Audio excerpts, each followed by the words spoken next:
उश्र निकालने से पहले अनाज गल्ले वगैरह को इस्तेमाल ना किया जाए।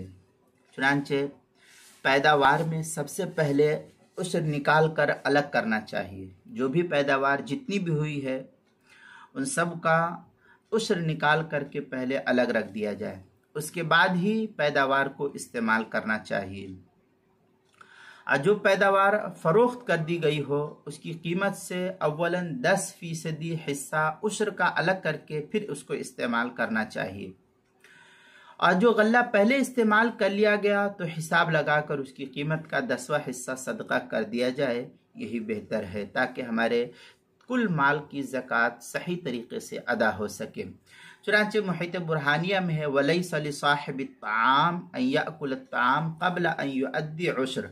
इस तरीके की इबारत जो मुहितुल बुरहानिया की तीसरी जिल्द सफ़ा 289 पर इसको नकल किया है।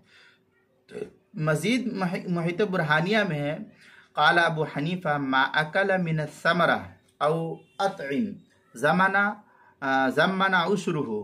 मुहित बुरहानी तीसरी जिल्द सफ़ा 274, फतावा तातार खानिया जो ज़करिया बुक डिपो देवबंद का हिंदी नुस्खा है उसकी तीसरी जिल्द सफ़ा 285 पर इसको नकल किया है।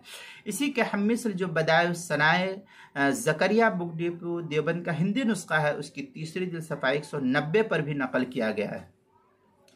दुर्र मुख्तार जो ज़करिया बुक डिपो देवबंद का हिंदी नुस्खा है फतावा शामी का उसकी तीसरी जिल्द सफ़ा 274, फतावा हिंदिया उसकी पहली जिल्द सफ़ा 187 पर इसको नकल किया है।